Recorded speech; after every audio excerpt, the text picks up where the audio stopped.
So Apple came out with a breathtaking product known as the Apple Vision Pro, which is positioned to be this revolutionary spatial computer thing that seamlessly blends digital content with the physical world while still allowing users to stay present and connected to others. Like everything I just said there is a lot to unpack and talk about here and share my opinions about. So sit back, relax, and enjoy. This is my complete, honest take on how I feel about the new Vision Pro. So, as I was watching WWDC, as Apple was demoing the promo of the Vision Pro, I couldn't help but be just in disbelief at what I was seeing half the time. They promised the ability to use this product with only your hands, your eyes, and your voice, and absolutely no controllers. And based on the only stuff they showed, it looks like it actually works pretty well.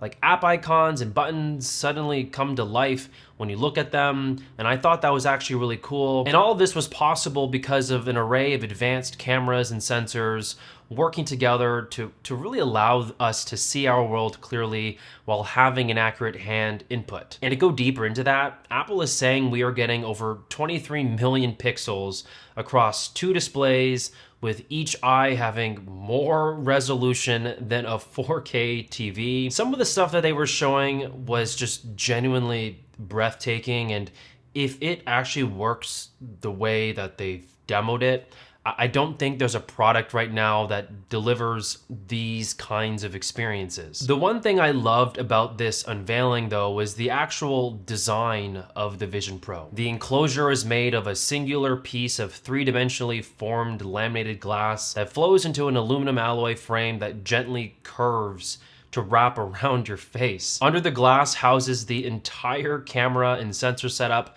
and the spatial audio speakers are positioned close to our ears, just on the strap part of it. The headband also looks to be very comfortable as well. It seems to be made of some kind of like breathable mesh material, and I love that you can very quickly get the Vision Pro to just fit on your head by just quickly turning a dial to sort of tighten and loosen it. I thought that was a good idea. And as for what you see, alluded to earlier in this video, each eye is a custom micro OLED display that delivers more pixels than a 4K TV for each eye for supposedly stunning clarity. And to help make you feel more immersed in that experience, a light seal sort of just conforms around your face, and then it just delivers this precise fit while blocking out all sort of just stray light coming into the device. There's also a digital crown, the same one that we've actually seen on the Apple Watch and on the AirPods Max, where you can sort of bring up the home view, like the home screen of Vision OS, or you can also use it to adjust your level of immersion in that experience, and we'll talk more about that later in the video. A top button also allows you to take spatial videos and spatial photos in the moment, which,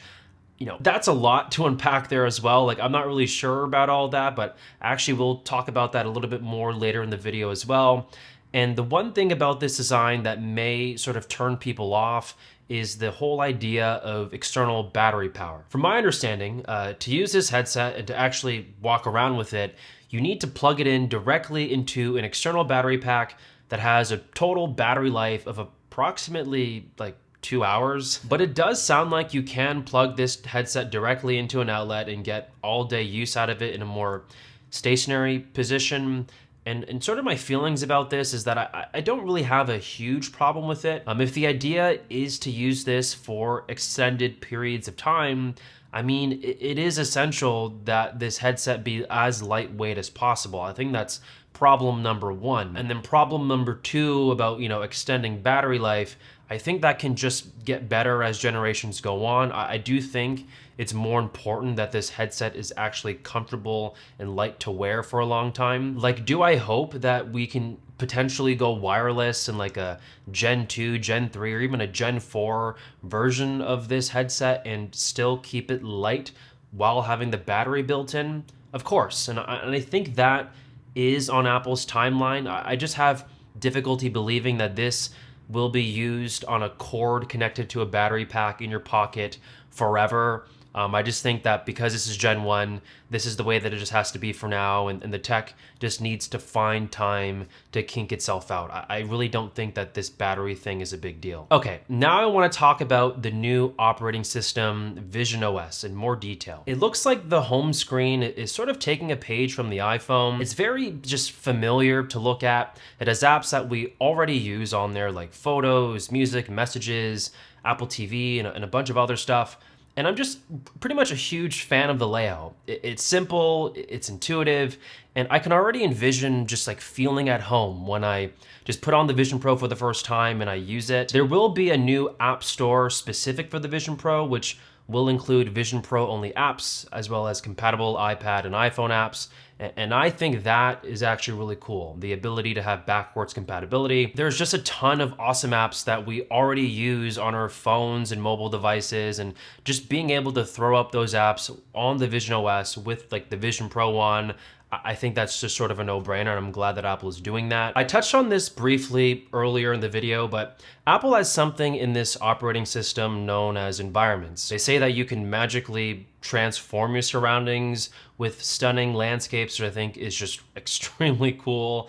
And you can also manually adjust apps to grow beyond the dimensions of your room, creating this insane place to have an experience. They showed this demo of doing this on an airplane, and I can already see myself doing that. Like, it's already uncomfortable to just consume content looking down at my phone on a plane, or to use my laptop and put it on the plane tray and then kind of curve my neck down and look at the laptop while I'm watching a video. This whole immersive experience while flying is unprecedented. Like the fact that I can keep my head upright and have this incredible experience with the Vision Pro while I'm flying on a plane, that's like double thumbs up from me. There was also this other demo, like it was like 100 feet environment landscape that they showed while watching a movie. Like, oh my goodness. If it's anything like in these videos where I can just stretch the image to be 100 feet and consume content in this sort of immersive environment of my choosing, these experiences are going to be incredibly intense on the Vision Pro. Apple says that this device is essentially a portable personal movie theater. Like just the fact that you can adjust virtual screens as high as 100 feet, like I just talked about, and then you combine that with the spatial audio speakers built into the headset and the more than 4K micro OLED panels for each eye, it is just really cooking up a recipe here to just be the ultimate entertainment portable experience. And to dive deeper, I really want to just focus on the new spatial audio system for a moment. They demoed it in the keynote, and the claims that they made were just kind of out of this world. They claimed that the dual driver audio pods can ray trace your surroundings. So that includes your room's acoustic properties and the physical materials of your surroundings, and the sound is going to adapt and match to your space to sort of, kind of amplify the effect of spatial audio. I don't know, when I saw that, I was like, okay, that is very cool. There's even really small things as well, like the ability to bring 3D objects to life in front of you, which I thought was cool, or the ability to just look at your MacBook and then automatically get access to a 4K Mac virtual display that essentially looks like will give you unlimited possibility and productivity for your workflow. Honestly, I'm really excited about that because I'm an avid Mac user every day, and it just looks great from these demos. And if these, these eye lenses, if they truly are more than 4K resolution per eye micro OLED panels, you're essentially getting extremely high quality virtual portable Mac displays anywhere you go. Like, just think about that for a second. If you want to buy a studio display, it's going to cost you over $2,000. If you want to buy a Pro Display XDR, it's going to cost you, I think, over $5,000 just for the display. But with this Vision Pro for $3,500, you potentially can get a single use case of just cutting edge display tech on the go, anywhere you go with your MacBook. I think that's just cool, man. The Vision Pro also does support Bluetooth accessories like the Magic Keyboard and Magic Trackpad to allow you to just do more kind of complex things on the operating system. And I don't want us to skimp over this. Like the fact that they're allowing you to connect Bluetooth accessories, like this whole implementation is actually very telling. If it's not apparent already, like Apple is showing that they are committing to making this like a legitimate, viable computer that they want to build on over the next decade. Apple also did spend some time talking about Apple Arcade and gaming, and I did look at their website, and they did say specifically that there would be iPad Apple Arcade games you can play with the Bluetooth controller. It didn't really allude to anything else. So you gotta like iPad games. You pretty much gotta be into mobile gaming for this gaming feature of Vision Pro to be of interest to you. For me personally, that's not really my cup of tea, so I'm not really that excited about this feature. I do think there are better gaming experiences that exist right now with like MetaQuest 2 and MetaQuest 3 that's coming out soon. I didn't really see anything from the keynote that told me that Apple is like all in trying to make these immersive gaming experiences. I just don't think that's their focus, so just keep that in mind if you are sort of thinking about buying this headset. Okay, so something that was very interesting to me was photos and videos on the Vision Pro. The device comes with Apple's first ever 3D camera, so you can capture spatial photos and spatial videos in 3D and then relive them in a way that pretty much we weren't really able to do before. You just press the top button to start capturing spatial videos or photos, and then the Vision Pro has like this visual indicator that you're actually capturing something. And what Apple means by 3D is depth. You get this incredible depth in these memories that you're capturing, making them probably the most unique device for saving moments in life ever right now. Like we've never really seen anything like this before. And there's a lot to unpack there. So I just want to pause and just talk about that for a second. Apple is essentially telling us that they want us to wear the Vision Pro during these incredibly intimate experiences, like a child's birthday party, and capture it with that Vision Pro headset and not your iPhone. That is a little weird for me. I'm not gonna lie. I'm having trouble imagining that I'd want to do this over just using my iPhone and then experiencing the experience with my own pair of eyes and not their micro OLED 4K panels. It doesn't mean that my mind about this isn't gonna change. I mean, we all have to try out the product first to have a real take and opinion on it. But what I will say is that if the Vision Pro can capture moments that make me feel way more connected to what happened in the past and make it more memorable, make it feel like I'm still there, then I mean, that's a tricky thing to pass up. At that point, if it is quick enough to toss on and it isn't this whole hassle, I just have to just hit the record button and start capturing, and I still feel like I'm there, and the actual 4K pass-through micro OLED panels really do look lifelike, and they don't take me out of this experience by looking through these lenses, then I mean, ding, ding, ding, I guess. This is something that I think many of us might actually be open to doing over using our iPhones to capture those experiences, but it really depends on everything I just said. All of that has to be as good, or just, I don't know, like if it's a little bit worse than real life, that still might be a hard sell to have these goggles on when you're trying to experience a real thing. But again, we're gonna have to see and wait to see what this looks like. Maybe these memories we capture and reliving them in Vision OS is just this breathtaking thing, and we're gonna wanna do it all the time. Okay, so I wanna keep on this theme of intimacy for just a second. The Apple Vision Pro is really leaning into that, if you're really paying attention, this whole connection, intimacy thing. They showed off FaceTime, where each participant appears in your space within a tile that you can adjust to scale. And with spatial audio, conversations feel more natural by placing each person's voice in the location of their tile in your view. So, that's really cool. And for people that you're talking to, they are going to see like a lifelike digital persona of you while you wear the headset, thanks to the sensors built into the Vision Pro. From the demo that they showed, it actually did a really good job. For a Generation 1 product, it is infinitely better than what we've seen from Meta and these like cartoon characters that they sort of expect us to want to interact with in this hypothetical metaverse. I'm just so relieved that Apple is going in this more human direction for animating ourselves.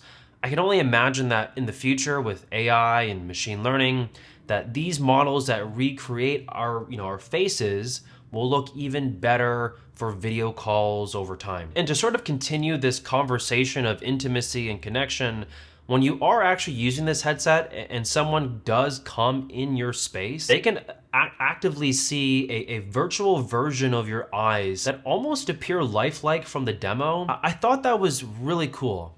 I think that if we weren't able to see the eyes of the individual while we're talking to them and they're wearing the Vision Pro, it would just be an awkward experience. Like, this is definitely the right direction to make with the Vision Pro for it to not just totally suck the life out of any ability to have conversations with people while they have the headset on. Like, the whole eye thing, although they're not real eyes, they're just gonna be like virtual versions of your eyes.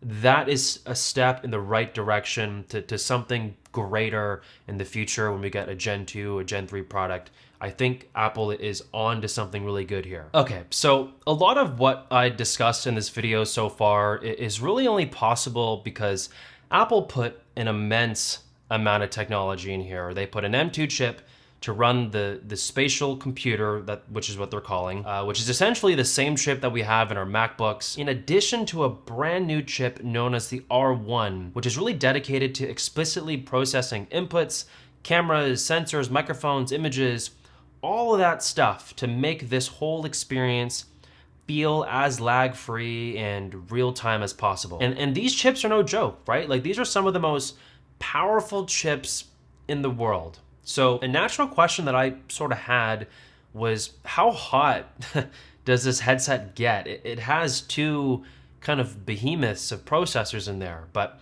according to their website, Apple is saying that there is a thermal design that does allow the Vision Pro to run cool and quiet. Like, it's not gonna be like blasting fans while you're having an experience. We're really going to have to wait and see to believe it, but if we judge how Apple has handled M series chips on MacBooks in the past, I do think that they've done an excellent job keeping those chips cool, and I just, we have MacBook Airs that run fanless, so I'm sure Apple figured out the cooling here, and it's not going to be this like heat vent on our face. Okay, I feel like I've been just rambling forever about the Vision Pro, but there is just so much more things that I want to talk about.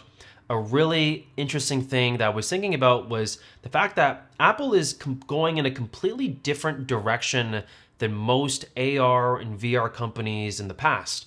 They all have essentially only been targeting gamers. Like, yeah, you can play games on the Vision Pro with Apple Arcade, but that's not really a reason to go out and spend $3,500 on this device. And yeah, we're going to talk about that price very soon, I promise.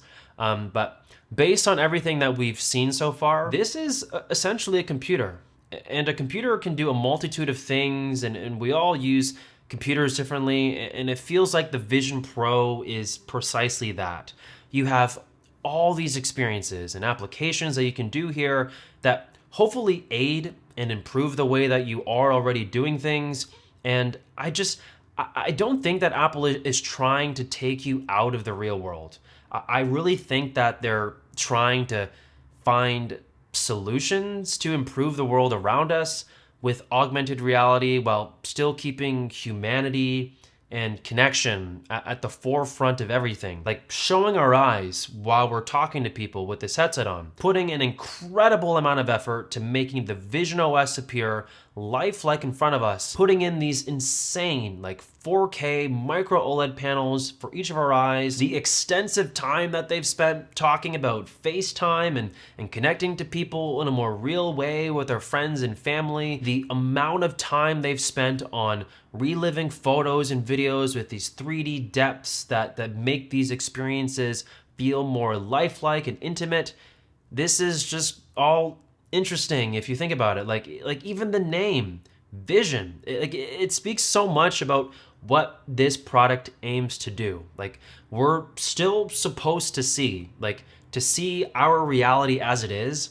We're supposed to interact with the real world still. Like, we're not supposed to be taken out of it, but we're supposed to interact in the world in a way that blends digital content into our reality. Yes, with environments and entertainment they have demoed that we could totally just like suck ourselves out of reality with movies and whatnot with the Vision Pro, but you know, I don't really feel that's the point of the headset. That's a singular feature that you can do on it, but pretty much every other thing that we do with this headset, we're still seeing. We have a vision of everything around us. No pun intended. I know that's the name of the headset. I swear that was a mistake. But the big thing though that I want to talk about is the price. It's $3,500 before tax, and it comes out first in the US in early 2024, and then the rest of the world gets, I believe, a delayed launch later that year. And let's be real, like this is expensive, right? Like there's no way around that, and it is a little disappointing because it would be awesome if more people could try this out because the tech does look really cool. But if you really look at what Apple made here, like if you really read into the details of their page on this device, it is unreal, like the scale of things that they're trying to do with all of this tech packed into this tiny device in a really fashionable way. Like this is a beautiful piece of tech. Remember, like Apple is calling this a computer. This is a spatial computer, a high-end new computer we've never seen before. Apple sells computers for more than $3,500. You can buy spec'd out MacBook Pros, Mac Studios, Mac Pros. You can even buy a display for almost double the cost of this Vision Pro headset. So, you know, I don't know if price is really that big of an issue. And if you really look at this as a Gen 1 product, a new kind of computer, I don't know, $3,500? Isn't that crazy to me? Maybe I'm the only one in this boat, but you know, that's just how I feel about it. But I mean, again, like this does mean that most people, at least for the first year or two, will never get a chance to try this out because of how expensive it is. But something really interesting that I was thinking about is that if Apple does go down this spatial computer route, this device is always going to be expensive because it's always trying to be the ultimate computer on your head. And I'm not sure there's a future that exists where this actually will become less than $1,000 anytime soon. I think maybe $3,000, maybe $2,500. And if they can come up with a way that, you know, to make a model that isn't Pro, like just a standard entry-level model that still delivers a high-level, good experience, I think in that world, I could imagine the price go below $2,000, maybe $1,500 for an entry-level model. Like look at how Apple prices MacBook Airs and MacBook Pros, and maybe add like a couple $100s to each price point. That's where I see the pricing of Vision Pro and Vision like entry-level headsets going. I don't know if this gets below $1,500 for an entry level, and I don't know that a Pro model really gets cheaper than $2,500. Like these are high-end computers at the end of the day. Again, I'm not saying that I'm happy that this headset is expensive. Of course, I wish that there was a way that this headset would be cheaper than $1,000, but Apple doesn't even sell MacBooks really for less than $1,000, like portable machines. So unless there's like breakthrough innovations or new ways to do things for a lot less, this is always going to be more of like more of an upper echelon priced product. But you know, again, we're gonna have to wait and see. Anyway, thank you so much for watching this video. Hope you guys enjoyed my thoughts on the Vision Pro.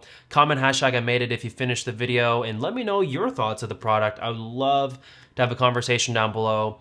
Watch my latest video right here, and I'm going to, again, catch you guys in the next one. Talk to you later. Peace.